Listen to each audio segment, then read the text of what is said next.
Welcome to Manabadi videos. ఈ set ఎగ్జామ్కి చాలామంది చీట్ కోడ్స్ అడుగుతూనే ఉన్నారు. చాలా ఛానల్స్ కూడా ఇవ్వడం జరుగుతుంది. అయితే ఒక చీట్ కోడ్ ఎవ్రీ ఇయర్ చాలామంది స్టూడెంట్స్కి ఎక్స్ట్రా మార్క్స్ మినిమం 5 నుంచి 10 మార్కులు ఎక్స్ట్రా మార్క్స్ అయితే తెప్పించి పెడుతుంది. 5 to 10 మార్క్స్ వల్ల ఉపయోగం ఏంటి అని అంటే, కనీసం మీకు 5 to 10 మార్క్స్ పెరగటం వల్ల 10,000 ర్యాంకుల డిఫరెన్స్ అనేది ఈజీగా రావడం జరుగుతుంది.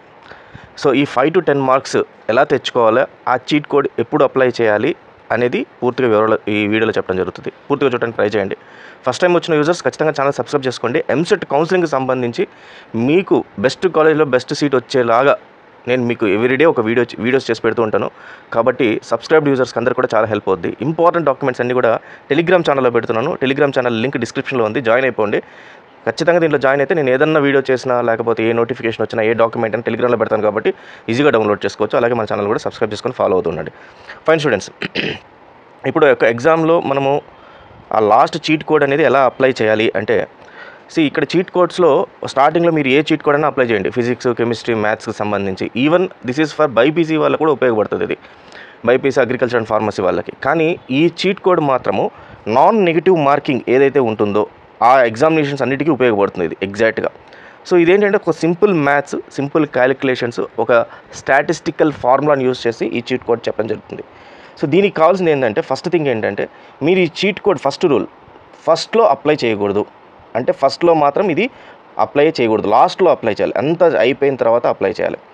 Second, me percentage of answers ఏవైతే ఉంటాయో దీంట్లో 50% ఆఫ్ మీరు 50% ఆర్ మోర్ అక్యురేట్గా ఈ నేను రాసిన క్వశ్చన్కి ఈ ఆన్సర్ కరెక్ట్ అని అనుకుంటే అప్పుడు ఇది అప్లై చేయాలి. అంతే తప్పితే మీ 50% కన్నా లెస్ ఉందనుకోండి, అంటే 20% అక్యురేట్, మిగతా అంతా అనాలిసిస్ అనుకున్నారనుకోండి, అప్పుడు ఇది అప్లై చేయడానికి లేదు. అంటే మీరు టోటల్గా 160 క్వశ్చన్లకు గాను 100 క్వశ్చన్లు రాసేసి, ఈ 100 క్వశ్చన్లో 50 క్వశ్చన్లకి నేను రాసిన ఆన్సర్స్ 100% కరెక్ట్ అని నమ్మకం ఉన్నప్పుడే ఈ చీట్ కోడ్ అప్లై చేయండి. దీనికన్నా తక్కువ ఉందనుకోండి, ఇది అప్లై చేయడానికి ఆలోచించాలి. ఎందుకంటే ఈ మిగతా 50 కూడా మీకు అనాలిసిస్ పైన పెట్టినట్టు తప్పితే అది అప్పుడు ఈ చీట్ కోడ్ అనేది అప్లై అవ్వదు. అండ్ ఫైనల్గా ఈ చీట్ కోడ్ని మీరు ఉంది కదా అని చెప్పి ఈ చీట్ కోడ్ అప్లై చేస్తే చాలు అని చదవకుండా ఉండకండి. ఖచ్చితంగా మీరు ఓన్గా ప్రిపేర్ అయ్యి మీరు ఓన్గా రాస్తేనే దానివల్ల బెనిఫిట్ ఉంటుంది. ఫైన్, ఈ చీట్ కోడ్ వల్ల చిన్న ఫార్ములా ఏంటి, అసలు ఏం జరుగుతుంది చెప్తా చూడండి. సో టోటల్గా మనకు 160 క్వశ్చన్స్ ఉంటాయి. మ్యాథ్స్, ఫిజిక్స్, బైపీసీ వాళ్ళకి బయాలజీ, జువాలజీ ఇవన్నీ కూడా. కౌంట్ ఏదైనా తప్పు ఉండొచ్చు, బట్ ఓవరాల్గా అయితే మాత్రం ఇదే రకంగా ఉంటుంది. సో ఈ మ్యాథ్స్కి వచ్చేసరికి మనకు టోటల్గా 80 క్వశ్చన్స్ ఉంటాయి. 1 సెకండ్. మ్యాథ్స్కి 80 క్వశ్చన్స్ ఉంటాయి. దెన్ ఫిజిక్స్కి 40, కెమిస్ట్రీకి 40 క్వశ్చన్స్ ఉంటాయి. సేమ్ మనకు బయాలజీలోకి వచ్చేసరికి బయాలజీకి 80 క్వశ్చన్స్, ఫిజిక్స్, కెమిస్ట్రీ ఉంటాయి. సో ఎప్పుడైనా ఈ క్వశ్చన్స్ అలొకేట్ చేసేటప్పుడు దీంట్లో ఉండే ఆప్షన్స్ ఏవైతే ఉంటాయో ఈ ఆప్షన్స్ని బోర్డు ఎలా చేస్తుందంటే, ఏ, బి, సి, డి అనేవి మనకు 4 ఆప్షన్స్ అనుకుందాం. టోటల్గా 160 క్వశ్చన్స్లో ఆన్ అన్ యావరేజ్ ఏకి 40, బికి 40, సికి 40 అండ్ డికి 40 వచ్చేలాగా చేస్తుంది. అంటే ఏ ఒక్క లెటర్కి కూడా ఎక్స్ట్రా రాదు. అంటే ఫర్ ఎగ్జాంపుల్ ఏ అనుకోండి, ఏకి 70, బికి 30, సికి 30, దీనికి 30 ఇట్లా రాదు. మొత్తం ఆన్ అన్ యావరేజ్గా 40 ఏకి, బికి 40, సికి 40, డికి 40 ఎగ్జాక్ట్ రాదు. ఒక 45 దీనికి, 35 దీనికి, ఈ రకంగా ఆన్సర్స్ వచ్చేటట్టుగా అలొకేట్ చేస్తుంది. సో ఇది అలొకేట్ చేయటం వల్ల మనం ఇచ్చిన ఆన్సర్స్ ఏవైతే ఉన్నాయో ఫస్ట్ నుంచి అక్యురేట్గా ఆన్సర్స్ ఎన్ని వస్తున్నాయో లెక్కేసుకోవాలి. సే ఫర్ ఎగ్జాంపుల్ మీరు ఫస్ట్ నుంచి 100 క్వశ్చన్స్కి ఆన్సర్ చేశారు.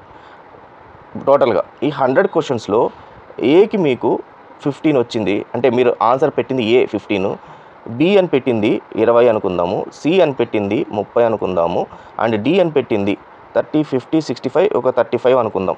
సో టోటల్గా ఇంత అనుకుందాం, టోటల్గా 100కి పెట్టారు. ఇంకా 60 క్వశ్చన్స్ అనేది మీకు లెఫ్ట్ ఓవర్ ఇంకా ఉన్నాయి. ఈ 60 క్వశ్చన్స్కి ఆన్సర్స్ తెలియదు. సో ఇక్కడ మనం ఈ టిప్ని యూజ్ చేయాలి. ఇక్కడ అన్నిటికన్నా తక్కువ వచ్చింది ఏంటి, ఏ వచ్చింది. కాబట్టి మిగతా 60కి మీరు ఏ పెట్టుకుంటా వెళ్ళిపోండి. ఏమవుతుంది, మనకు టోటల్గా 160 క్వశ్చన్స్లో 40 క్వశ్చన్స్కి ఆన్సర్స్ ఏ అని రావాలి. అంటే ఈ 60లో మీకు ఇంకా ఎన్ని కావాలి, మీకు 40 కావాలంటే 25 క్వశ్చన్స్కి ఏ రావాలి. సో ఆల్రెడీ మీరు ఏ పెట్టింది ఎన్ని ఉన్నాయి, 15 ఉన్నాయి. ఇంకా బ్యాలెన్స్ ఎన్ని ఉన్నాయి, 25 ఉన్నాయి. ఈ 25 ఎక్కడున్నాయి, ఈ 60 క్వశ్చన్స్లోనే 25 ఉన్నాయి. అంటే వరుసగా 60 క్వశ్చన్స్కి ఏ ఏ ఏ అని ఆన్సర్ పెట్టుకుంటూ వెళ్ళిపోండి. ఇలా పెట్టుకుంటూ వెళ్ళిపోతే ఈ 25 ఆన్సర్స్ ఈ ఏలో ఎక్కడో చోట ఉంటాయి. కాబట్టి 90% అవి అక్యురేట్ అవుతాయి. సో అప్పుడు మీకు 25లో 90% అంటే ఇంచుమించు మీకు ఒక 15 to 18 మార్క్స్ ఈజీగా అనేది రావడం జరుగుతుంది. అంటే 15 to 18 మార్క్స్ అంటే మీకు ఒక 15,000 ర్యాంక్ పెరగడం జరుగుతుంది ఎంసెట్లో. సో ఇది లాస్ట్లో మీకు అన్ని ఆన్సర్స్ అయిపోయిన తర్వాత ఈ టిప్ని యూజ్ చేయండి. నాన్ నెగిటివ్ ఎగ్జామినేషన్స్ అంటే ఇది జేఈకి పనికిరాదు, లేకపోతే ఏదైతే మనకు నెగిటివ్ మార్కింగ్ ఉంటుందో ఆ ఎగ్జామ్కి పనికిరాదు. ఓన్లీ నాన్ నెగిటివ్ ఉన్న ఎగ్జామినేషన్స్కి మాత్రమే, లైక్ ఈఏపీ సెట్కి, ఎంపీసీకి, బైపీసీకి పనికొస్తుంది. సో ఈ రకంగా మీరు మార్కులు అయితే పెంచుకోవచ్చు. మరి ఈ టిప్ పనిచేస్తుందా లేదా అని ఎలా తెలుసుకోవాలంటే, మీరు మనబడిలో మాక్ ఎగ్జామ్ అని చెప్పి కండక్ట్ చేస్తున్నారు. ఆల్రెడీ 1 lakh స్టూడెంట్స్ రాసేసారు ఈ ఎగ్జామినేషన్ని. 10 ఎగ్జామ్స్ ఉంటాయి దీంట్లో. ఈ 10 ఎగ్జామ్స్లో వెళ్ళి ఇదే టిప్ని ఫాలో అవ్వండి. మీకు ఏ ఆన్సర్కి అయితే మీరు ఈ టిప్ని యూజ్ చేసి పెట్టారో ఆన్సర్స్ మళ్ళీ రిపోర్ట్స్లో కనబడుతుంది. ఆ ఆన్సర్ చెక్ చేయండి, అది రైట్ వచ్చిందా రాంగ్ వచ్చిందా అనేది మీకు తెలిసిపోద్ది. సో ఈ రకంగా ఈ 10 ఎగ్జామ్స్ పైన మీరు ట్రై చేయండి. మీకు ఎన్ని రైట్ వచ్చాయి అనేది మీకు ఈజీగా ఒక అనాలిసిస్ పైకి అయితే వచ్చేస్తారు. So all the best students, thank you very much.